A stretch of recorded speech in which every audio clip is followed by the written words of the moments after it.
আজ বাঙালিদের একটি প্রিয় খাবারের রেসিপি নিয়ে আমি আপনাদের কাছে চলে এসেছি। নমস্কার বন্ধুরা, আমি মোনালিসাস কিচেনে আপনাদের সবাইকে স্বাগত জানাই। আজকে আমি বানাবো শুক্তো। তার জন্য দেখুন আমি বিভিন্ন রকমের সবজিগুলো নিয়ে নিয়েছি। সবজিদের মধ্যে আছে বেগুন, পটল, বিনস, আলু, পেঁপে, বরবটি, কাঁচকলা, কারলা, লাল আলু, সজনে ডাঁটা আর গাজর। এবার সমস্ত সবজিগুলোকে আমরা কিন্তু খুব ভালো করে এইভাবে লম্বা লম্বা পিসে কেটে নেব। সবজিগুলোকে সুন্দরভাবে এইভাবে লম্বা লম্বা পিসেই কিন্তু কেটে নিতে হবে। দেখুন আমি কারলাটাই কেটে নিয়েছি। এরপরে আমি কিন্তু গাজরগুলোকেও সেই লম্বা লম্বা শেপে কেটে নেব, এভাবে লম্বা লম্বা টুকরোতে। এবার দেখুন পটলগুলোকেও কিন্তু সেভাবেই লম্বা লম্বা পিসে আমি কেটে নেব। পেঁপেটাকেও দেখুন আমি এইভাবেই টুকরো টুকরো করে ভালো করে ছুলে এই লম্বা লম্বা পিসেই কিন্তু কেটে নেব। খুব পাতলা পিস করার প্রয়োজন নেই, কারণ যখন ভাজা হবে তখন কিন্তু পেঁপেগুলো গলে যাবে। তাই দেখুন মোটামুটি একই মাপে এবং একই শেপে সমস্ত সবজিগুলোকে কিন্তু আমি কেটে নিচ্ছি। এবার আমি রাঙা আলুটিকেও ভালো করে ছুলে এইভাবে দু টুকরো করে লম্বা লম্বা পিসে কেটে নিচ্ছি। দেখুন এত না সবজি দেওয়া হয়েছে যে এক থালা সবজি আমার এখনই ভর্তি হয়ে গেছে, অথচ এখনও অনেকগুলো সবজি কাটতে বাকি আছে। এরপরে দেখুন আমি কাঁচকলাটাকেও ধুয়ে ছুলে কেটে রেখেছি। এরপরে দেখুন আমি কাটছি বেগুন। এখানে আমি বেগুনগুলোকেও সেভাবে লম্বা লম্বা টুকরোতে কেটে নেব। শুক্তো কিন্তু আমাদের বাঙালি হেসেলের অত্যন্ত প্রিয় একটি খাবার। দেখুন বরবটিগুলোকেও আমি এইভাবে কেটে নিলাম। এরপরে বিনসের টুকরোগুলোকেও আমি কেটে এইভাবে রেখে দেবো থালায়। একটি থালা আমার ভর্তি হয়ে গেছে, দ্বিতীয় থালাটিও দেখুন প্রায় ভর্তি। আমি সবজিগুলোকে আলাদা আলাদা কাটছি, তার একটি কারণ আছে, কারণটি আমি আপনাকে পরে দেখাচ্ছি।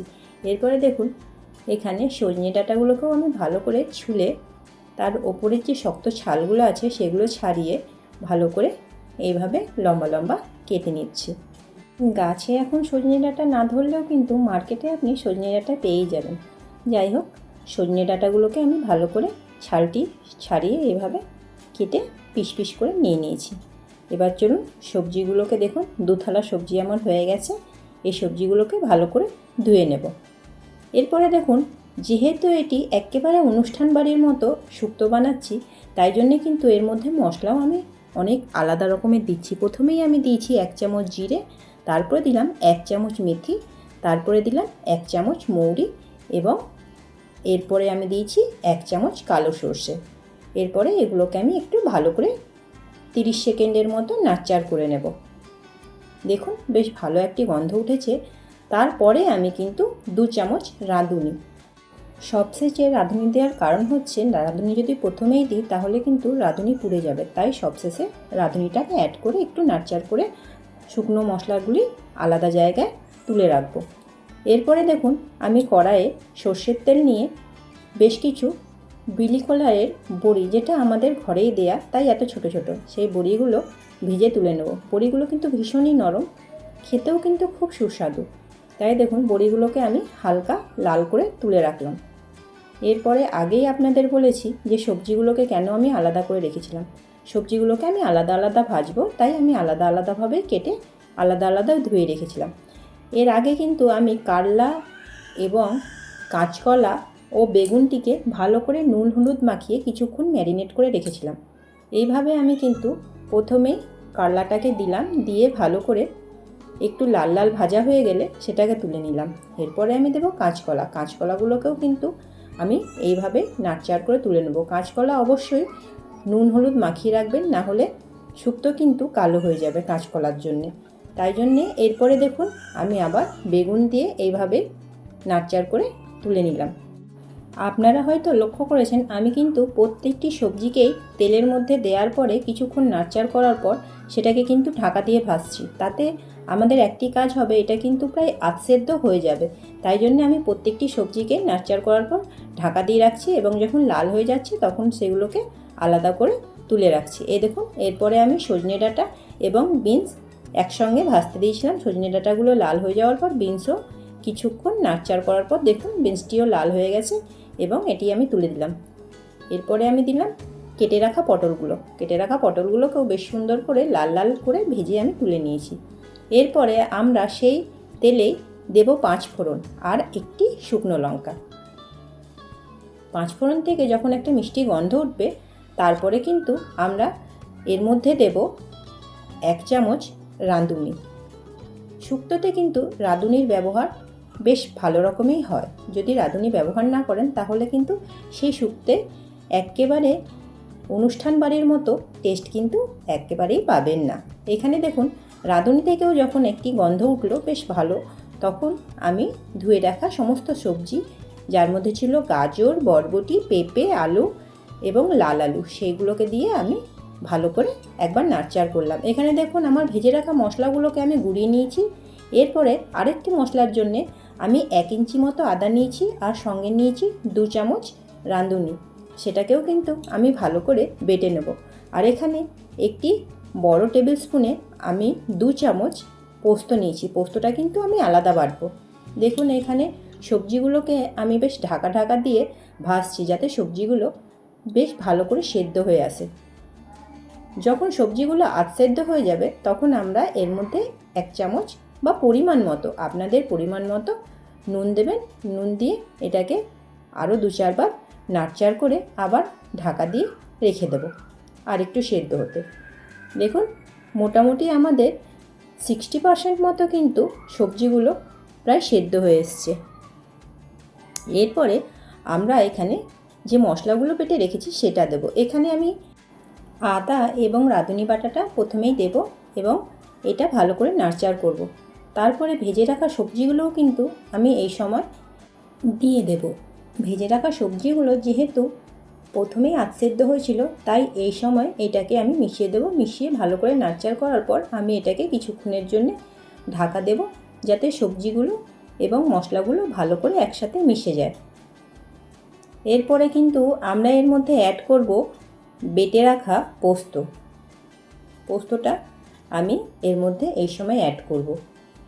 দেখুন যে পোস্তটা আমরা বেটেছিলাম সে পোস্তটা এর মধ্যে মিশিয়ে দেব। মিশিয়ে এটাকেও কিন্তু আমরা খুব ভালো করে নাড়চাড় করব।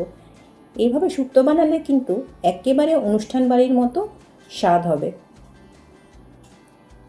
শুক্তো যেহেতু বাঙালিদের একটি প্রিয় খাবার, তাই একবার এভাবে অবশ্যই বানিয়ে দেখতে পারেন। শুক্তোর কিন্তু স্বাদ অতুলনীয় হবে। বাটি ধুয়ে সামান্য জল এর মধ্যে আমরা এই সময় মিশিয়ে দেব এবং এটাকে ভালো করে নাড়চাড় করে মেশাবো। এরপর আমরা মেশাবো এর মধ্যে ভেজে রাখা কারলা। কারলাগুলো কিন্তু আগেই মেশাবেন না, না হলে শুক্তো প্রচণ্ড তেতো হয়ে যাবে এবং কারলাগুলো গলে যাবে। তাই কারলাগুলো কিন্তু এই সময় মেশাবেন। দেখুন ভেজে রাখা কারলাগুলো আমি একটু মিশিয়ে দিয়েছি। মিশিয়ে এটাকেও আমরা ভালো করে একটু নাড়চাড় করে নেব। বন্ধুরা, আপনারা যদি ইউটিউব থেকে দেখে থাকেন তাহলে ইউটিউব দর্শক বন্ধুরা অবশ্যই একটি লাইক, শেয়ার, সাবস্ক্রাইব করবেন এবং বেল আইকনটি প্রেস করবেন। আপনাদের একটি লাইক আমাকে মোটিভেট করে এই রকম নিত্য নতুন রেসিপি আপনাদের সামনে উপস্থাপন করতে। শুক্তোতে কিন্তু একটু চিনির ব্যবহার করতে হয়, তাই আমি এখানে 1 চামচ চিনি দিয়েছি। ফেসবুক থেকে দেখা বন্ধুরা অবশ্যই আমার প্রোফাইলটিকে ফলো করবেন এবং কমেন্টে জানাতে ভুলবেন না রেসিপিটি আপনাদের কেমন লেগেছে এবং এই রেসিপিটি একবার ট্রাই করার অবশ্যই আপনাদের কাছে অনুরোধ রইল। এরপর দেখুন যেহেতু আমি এটি দুধ শুক্তো বানাচ্ছি তাই এখানে আমি 1 বাটি দুধ দিয়েছি। আপনারা চাইলেন 1 বাটি দুধ না দিয়ে আধ বাটি দুধ এবং আধ বাটি জল দিয়েও কিন্তু এই রেসিপিটা করতে পারেন, বা আপনারা যদি চান তাহলে এখানে বিনা দুধেও করতে পারেন, কিন্তু দুধ দিলে টেস্টটা কিন্তু আরও খুব ভালো হয়। এরপরে দেখুন স্বাদ বাড়ানোর জন্যে কিন্তু আমি সেই ভেজে রাখা মশলাগুলো এর মধ্যে এই সময় দেব, যাতে কি না স্বাদটা এবং গন্ধটা একেবারে অনুষ্ঠান বাড়ির শুক্তোর মতোই হয়। এই দেখুন এরপরে আমি এর মধ্যে দেব ভেজে রাখা বড়িগুলো। যেহেতু বড়িগুলো আমাদের ঘরের তৈরি তাই বড়িগুলো ভীষণই নরম। এর আগে যদি বড়ি দিতাম তাহলে কিন্তু বড়িগুলো একেবারে গলে যেত, কিন্তু যদি দোকান থেকে বড়ি কেনেন সেক্ষেত্রে বড়িটা কিন্তু একটু আগেই দেবেন, তাহলে বড়িটা নরম হবে, না হলে বড়িটা শক্তই থেকে যাবে। দেখুন সবশেষে আমি সামান্য একটু এর মধ্যে জল দিলাম, যেহেতু শুক্তো একটু ঝোলঝোল হয় তাই একটু আমি জল অ্যাড করলাম। এরপরে এটিকে ঢাকা দিয়ে কিছুক্ষণ ফুটতে দেবো। দেখুন শুক্তো কিন্তু আমাদের একেবারেই রেডি। এরপরে এর মধ্যে আমি আমারই ঘরের তৈরি 1 চামচ একেবারে ঘরোয়া গায়া ঘি এর মধ্যে দিলাম, যাতে শুক্তোর টেস্ট এবং সুগন্ধ চারিদিকে ম করে এবং এক থালা ভাত নিমেষেই শেষ হয়ে যায়। দেখুন শুক্তো আমাদের রেডি। এটাকে আমি কিছুক্ষণ রেস্টে রেখেছিলাম, মাত্র 2 থেকে 3 মিনিট। দেখুন কী সুন্দর শুক্তো আমাদের তৈরি হয়েছে। এটা যত মজবে, অর্থাৎ যত রেস্টে রাখবেন, আপনি মোটামুটি আধ ঘন্টা রেস্টে রাখার পর দেখবেন শুক্তোটা বেশ জমে গেছে, আরও গাঢ় হয়ে গেছে। কেন বলুন তো? এর মধ্যে কাঁচকলা দেয়া আছে আর সঙ্গে দেয়া আছে রাঙা আলু। এই দুটি থাকার কারণেই কিন্তু শুক্তো খুব তাড়াতাড়ি শুকিয়ে যায়, তাই আমি এইরকম একটু ঝোলঝোল শুক্তো রেখেছি। দেখুন রেসিপিটি কি সুন্দর হয়েছে, যেমন দেখতে সুন্দর হয়েছে খেতেও কিন্তু এটি অপূর্ব হয়। তাই এই রেসিপিটি কিন্তু একবার অবশ্যই বানাবেন এবং বানিয়ে জানাতে ভুলবেন না রেসিপিটি আপনাদের কেমন লাগলো। দেখা হচ্ছে আরেকটি ভিডিওতে। ভালো থাকবেন, সুস্থ থাকবেন।